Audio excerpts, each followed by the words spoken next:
पहले प्रतिभागी हैं गगन मरंडी, चौथी कक्षा से, और ये हैं पृथ्वी सदन से गगन मरंडी।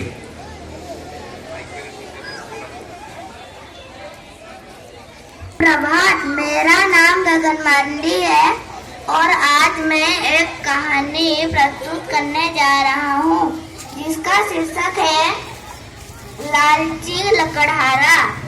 एक बार एक गांव में दो लकड़हारा रहते थे। उनमें से एक लकड़हारा बहुत ही मेहनती था। वो रोज सुबह सूरज के साथ उठता और लकड़ी काटने जाता। वो बहुत सारा शाम तक लकड़ी ले आता, लेकिन दूसरा लकड़हारा थोड़ा आलसी था। वो सूरज सर तक जब आता तब लकड़ी काटने जाता तो काफी कम लकड़ी ले आता। फिर एक साल में पहले वाले लकड़हारा ने बहुत सारे पैसे जमा कर लिए, जबकि दूसरे लकड़हारा ने काफी कम पैसा जमा किया, जिस वजह से उसने सोचा ये पहला लकड़हारा इतना ज्यादा पैसे कैसे जमा कर लेता है, जबकि वो तो मेरे साथ ही रहता है, तो इतना सारा पैसे कहाँ से लाता है। फिर उसने पहले वाले लकड़हारा ने एक तालाब के पास एक पेड़ देखा। उसने सोचा ये पेड़ अच्छा है काटने के लिए। फिर उसने 2-3 बार काटा तो तीसरे बार उसका कुल्हाड़ी फिसल के तालाब में गिर गया। फिर वो तालाब के पास रोने लगा। फिर जल देवता आए। फिर उन्होंने पूछा तुम क्यों रो रहे हो। फिर लकड़हारा ने कहा मेरी कुल्हाड़ी पानी में गिर गई है। वो मेरी सिर्फ इकलौती अकेली कुल्हाड़ी थी। फिर जलदेव फिर से पानी में चले गए और एक चांदी का कुल्हाड़ी बाहर लाया। फिर उन्होंने पूछा क्या ये तुम्हारी कुल्हाड़ी है। तो पहले वाले लकड़हारा ने कहा नहीं, ये मेरी नहीं है। फिर से जल देवता पानी में गए। फिर उन्होंने अब की बार एक सोने का कुल्हाड़ी लाया। फिर उन्होंने पूछा क्या ये तुम्हारी कुल्हाड़ी है। पहले वाले लकड़हारा ने कहा नहीं, ये मेरी नहीं है। फिर से जल देवता पानी में चले गए। इस बार उन्होंने पहले वाले लकड़हारा की वही पुरानी कुल्हाड़ी ले आया। फिर उसने पूछा क्या ये तुम्हारी कुल्हाड़ी है। फिर लकड़हारा ने कहा हाँ, ये मेरी कुल्हाड़ी है। फिर जल देवता ने कहा मैं तुम्हें ये चांदी और ये सोने का कुल्हाड़ी दे देता हूँ। फिर उसने वो सोने और चांदी का कुल्हाड़ी लेकर अपने घर गया। फिर दूसरे वाले लकड़हारा ने देखा कि उसके पास सोने और चांदी का कुल्हाड़ी है। फिर उसे लालच आ गया। फिर वो उसी पेड़ के पास जाकर अपनी कुल्हाड़ी जानबूझकर पानी में गिरा दिया। फिर वो भी रोने लगा। फिर जल देवता आए। फिर उससे पूछा तुम क्यों रो रहे हो। फिर दूसरे वाले लकड़हारा ने कहा मेरी कुल्हाड़ी पानी में गिर गई है। फिर जल देवता फिर से पानी में चले गए और एक वही सोने चांदी का कुल्हाड़ी लाया। फिर दूसरे वाले लकड़हारा से पूछा क्या ये तुम्हारी कुल्हाड़ी है। फिर उसने कहा नहीं। जल देवता फिर से पानी में चले गए। फिर उन्होंने एक सोने का कुल्हाड़ी लाया। फिर उन्होंने कहा क्या ये तुम्हारी कुल्हाड़ी है।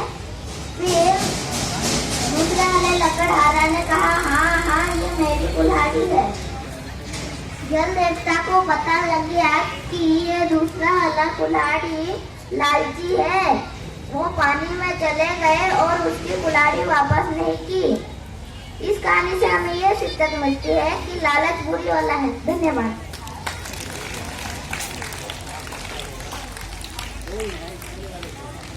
बहुत सुंदर। तो समय का ध्यान रखेंगे। 3 मिनट जैसे आपका कहानी खत्म हो जाए। बहुत लंबा बोलेंगे तो बाकी जो प्रतिभागी हैं सबको समय नहीं मिल पाएगा, इसलिए आप ध्यान रखेंगे इसका। अगली प्रतिभागी है तनुश्री पात्र, कक्षा 5वीं से हैं और ये भी पृथ्वी सदन से हैं। तनुश्री पात्र।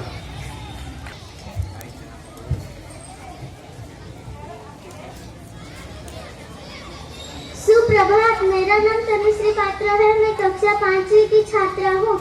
आज मैं आपके सामने एक कहानी प्रस्तुत करने जा रही हूँ जिसका शीर्षक है कृष्ण और रामू। एक गांव में रामू नाम का एक लड़का रहता था। वो बहुत ही गरीब था। उसकी एक माँ और एक सौतेला पिताजी था। उसकी माँ उसे बहुत प्यार करती थी, लेकिन उसका सौतेला पिताजी उसे जरा भी प्यार नहीं करता था। जब उसकी माँ खेतों में काम करने चली जाती तो उसका सौतेला पिताजी उसे बहुत काम करवाता, और जब उसकी माँ घर लौटती तो वो देखती कि रामू पढ़ाई कर रहा है और उसका पापा सब कुछ काम कर रहा है, तो वो बहुत खुश होती। एक दिन जब उसकी माँ खेत चली गई तो उसका सौतेला पिताजी रामू को बहुत मारने लगा और रामू रोता रोता जंगल में चला गया। जंगल में उसे एक मोर मिला जो बहुत ही घायल और भूखा था। रामू के पास बस एक ही रोटी थी और उसने वो खुद न खाके उस मोर को खाने दे दी और उसका बहुत ख्याल रखा। फिर वो घर चला आया और घर चला आने के बाद देखा कि उसका सौतेला बाप उसकी माँ को बहुत मार रहा है। तो वो प्रार्थना करने लगा, हे कृष्ण भगवान मेरी मदद कीजिए। तो फिर वहीं पर वो मोर प्रकट हुआ जिसकी उसने मदद की थी, और फिर उसके सौतेले बाप को एक ऐसी जगह भेज दिया जहाँ पे कोई ना पहुँच सके, और फिर वो गायब हो गया। फिर वो रामू बोला, अरे ये कौन था जो मेरे पास आया और मेरी माँ और मुझे बचाया? फिर वो बोला, ये तो वही मोर था शायद जो मुझे जंगल में मिला था। फिर वो वही जंगल चला गया जहाँ पे उसे वो मोर मिला था। फिर उसने देखा कि नदी से किनारे से बांसुरी की धुन आ रही है, तो वो नदी के किनारे गया और उसने देखा नीले रंग का कोई वहाँ पे बैठा है। तो वो और वहाँ पे बहुत सारे पशु पक्षियाँ बैठे हैं। तो वो जब पास गया तो देखा वो तो साक्षात भगवान कृष्ण थे। वो डर भी गया और खुश भी हुआ और उनके चरणों में लेट गया और बोला, हे कृष्ण भगवान आपको देख के मैं धन्य होगा। तो वो आप थे जिसने मेरी माँ और मुझे मेरे सौतेले बाप से बचाया। तो कृष्ण ने बोला, ये तो मेरा धर्म है, मेरे भक्त को बचाना ही मेरा काम है। तो मैं इतने अच्छे से अपनी रोटी मुझे दे दी, तुम भूखे रहे, इसीलिए मैं तुम्हारी मदद किया। तो इस कहानी से हमें ये शिक्षा मिलती है कि हमको सबकी मदद करनी चाहिए। हो सकता है कि भगवान हमारी परीक्षा ले रहे हों। धन्यवाद।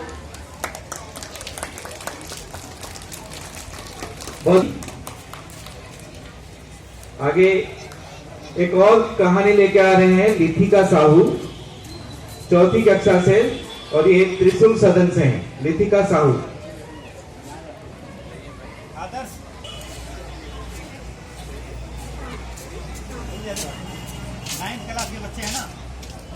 My name is Litika Sahu.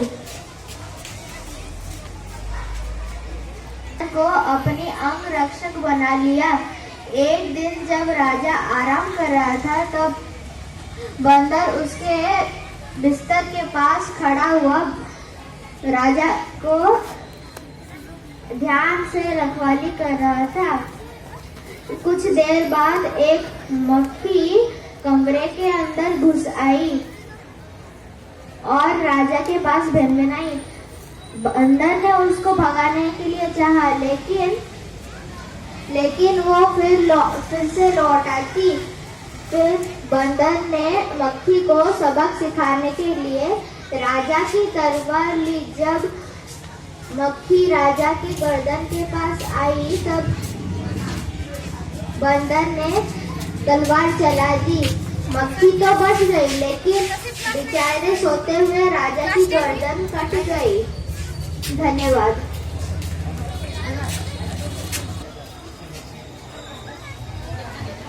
सुप्रभात, मेरा नाम आदर्श राज है। मैं कक्षा 5वीं का छात्र हूँ। आज मैं आपके सामने एक कहानी प्रस्तुत करने जा रहा हूँ। साधु था, वह जब अपने घर से बाहर निकला तो एक पानी की बूंद उसके गाल पर टपकी। तो फिर जब वह अपने चेहरे को ऊपर करके देखा तो उसे एक कौवा रोता हुआ दिखाई दिया। तो फिर उस कौवे ने तो फिर साधु ने कौवे से पूछा कि रोता क्यों है। तो कौवे ने कहा कि रो नहीं तो क्या करूं, ये क्या जिंदगी दिया है तुमने। जब भी किसी के घर के सामने बैठ के काव काव करता हूँ तो लोग भगा देते हैं, झूठा खाना तक खिलाते हैं। काला रंग, ये भी कोई रंग है। तो जब साधु पूछता है कि तुम्हें एक मैं मौका देता हूँ, तुम क्या बनना पसंद करोगे, तो कौवा तुरंत बोलता है मैं हंस बनना पसंद करूंगा। तो फिर जब साधु कहता है कि एक बार जाके तुम हंस से मिलाओ, फिर मैं तुम्हें हंस बना दूंगा। फिर कौवा दौड़ता दौड़ता गया और हंस से कहा, हंस भाई तुम कितने सुंदर हो, सफेद रंग शांति का प्रतीक। जब तुम पानी में पैडल लगाते हो पता ही नहीं चलता कि तुम चल रहे हो। तो फिर हंस कहता है कि तुम्हें क्या पता है कि मुझे कितनी परेशानी होती है। जब भी मैं बैठा रहता हूँ तब मेरे जब फोटो खींचा जाता है तो मुझे तो मुझे पता नहीं चलता कि वे मेरा फोटो खींच रहे हैं या फिर मेरे पानी का। तो फिर वह कहता है कि मैं सफेद में सफेद मिल जाता हूँ। फिर वह उसके साथ जाता है साधु के पास। फिर वह साधु पूछता है हंस से कि तुम क्या बनना चाहते हो। तो फिर वह हंस कहता है कि मुझे पैरोट बनना है। तो फिर वह कहता है कि ठीक है, तुम ठीक से उससे जाके मिल लो। तो फिर वह तोते को खोजने लगता है। एक जिस पेड़ पे ढेर सारे तोते बैठे रहते हैं उसके 4 चक्कर लगाता है। फिर उसे मिल जाता है एक तोता। फिर वो तोते से पूछता है कि तुम कितने सुंदर बोलते हो। जब तुम सुंदर बोलने लगते हो तो तुम्हारे सभी वीडियो बनाते हैं, तुम्हें सब मिठू मिठू बुलाते हैं। तो तुम जो कोई कभी भी तकलीफ नहीं होती, मगर तुम जैसा सोच रहे हो वो वैसा कुछ भी नहीं है। जब भी मैं पैर पे बैठता हूँ तो मुझे ढूंढते हुए तुम्हें 4 चक्कर लगा दिए, लेकिन तुम्हें मैं दिखाई नहीं दिया। मैं हरे में हरे मिल जाता हूँ।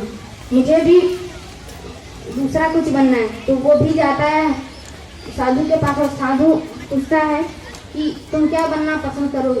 तो फिर वो कहता है कि मैं पीकॉक बनना चाहूँगा। तो फिर वो कहता है कि एक बार फिर से तुम पीकॉक से मिल लो। वह वहाँ जाता है तो उसे एक मोर मिलती है। फिर उसे कहता है कि मोर भाई तुम कितने सुंदर दिखते हो।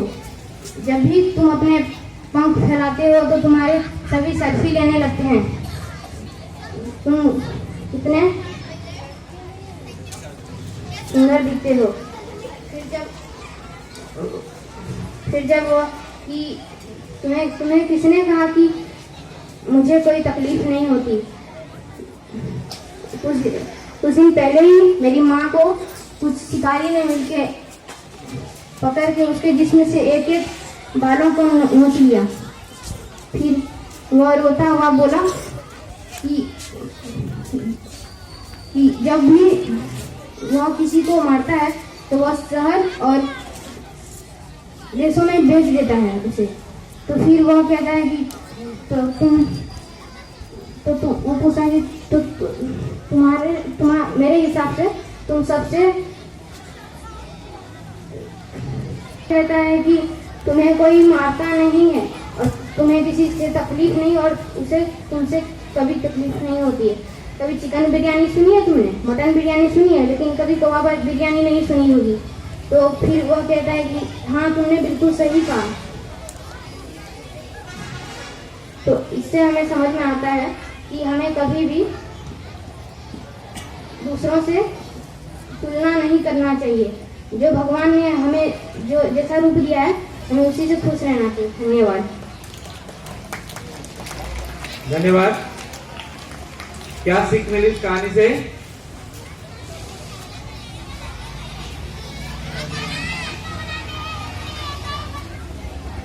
क्या सीख मिली इस कहानी से? कर देते हैं आगे और नहीं करेंगे, वैसे में ही खुश रहना है। ठीक है, खाली आप लोग आवाज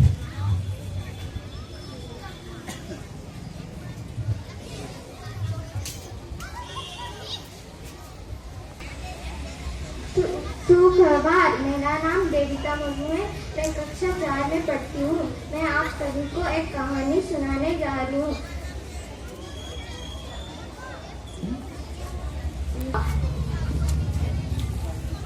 का सदन थे अध्ययन को शायद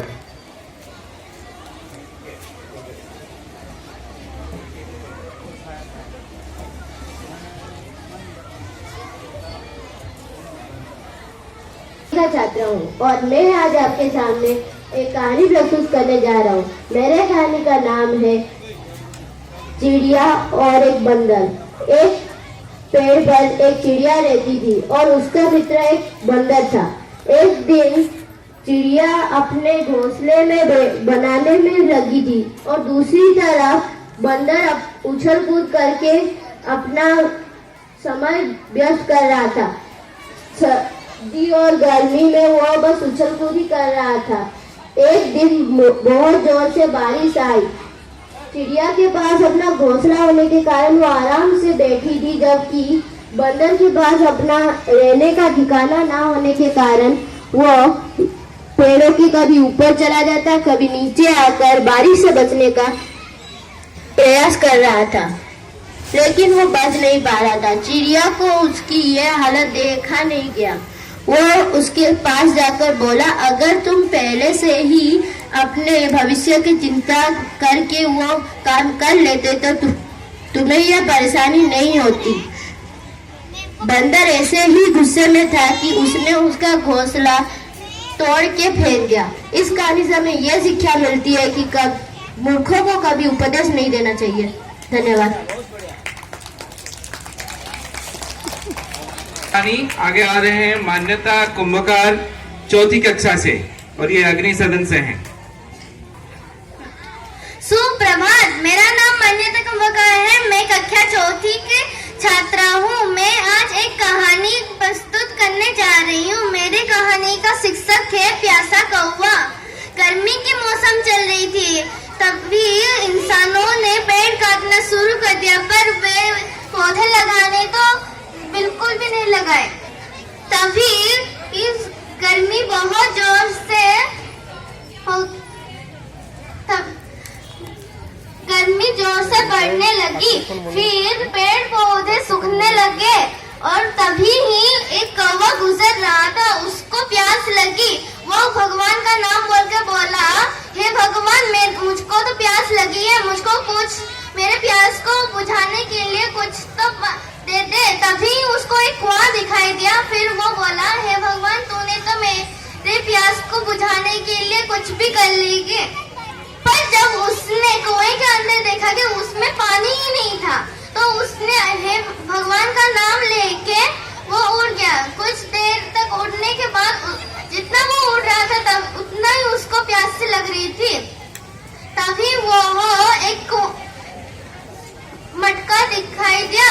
फिर उसके खड़े हो गया। फिर उसने बोला, भगवान, तूने तो मुझको पानी दे दिया, पर इसमें तो एक आम पानी है। तभी वो एक योजना बनाया। फिर पेड़ के पास कुछ कंकड़ थे, उसको उठा पंखे के अंदर डाल दिया था और पानी भी ऊपर आने लगा। फिर वो पानी पी के उड़ गया। धन्यवाद। आपका दिन शुभ हो।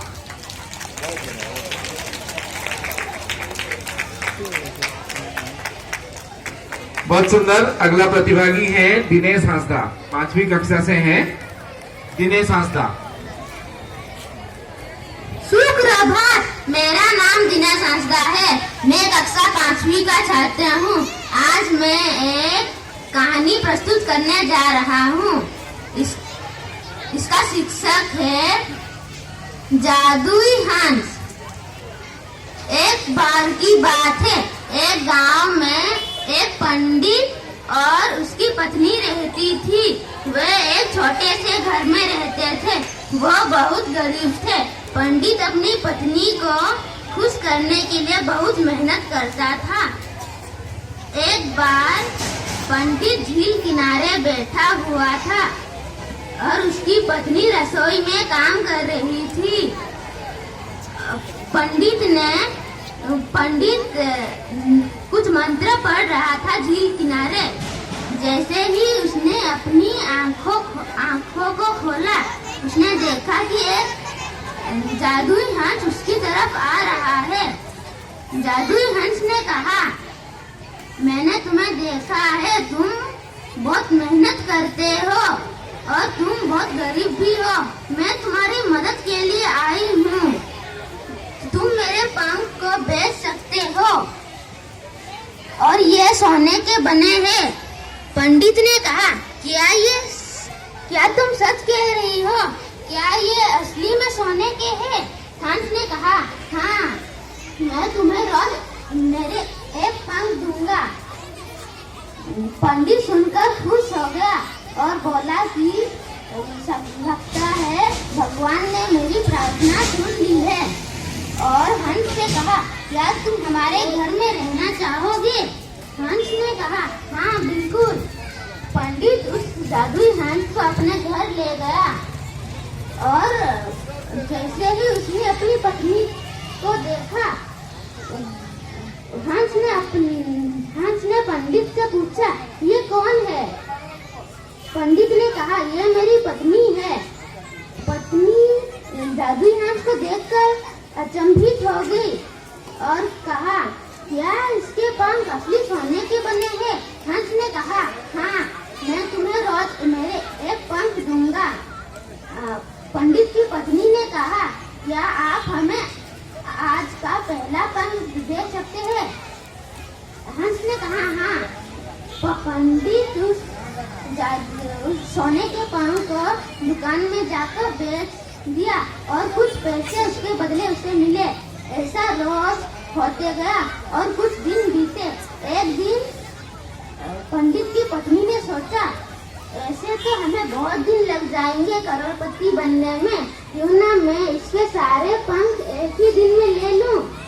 और उसने धीरे धीरे उस जादुई हंस की तरफ जाने लगा और अचानक से उसे पकड़ लिया। जादुई हंस उससे बचने की कोशिश कर रहा था। पंडित की पत्नी ने कहा, मैं तुम्हारी हर पंख ले लूंगी और मैं इन्हें बेचकर बहुत पैसा कमाऊंगी। हंस ने कहा, तुम ये क्या कर रही हो? मैं तुम्हारी मदद के लिए आई थी और तुम ये क्या कर रही हो? ऐसा कहकर जादुई हंस ने उसके हाथ पर काटा और वो भाग गया खिड़की की मदद से। पंडित ने देखा कि जादुई हंस भाग रहा है। पंडित दौड़े दौड़े घर के अंदर गया और अपनी पत्नी से पूछा, तुमने ये क्या कर दिया? अब हम वापस से गरीब बन जाएंगे।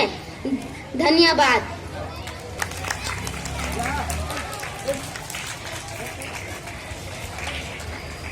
धन्यवाद।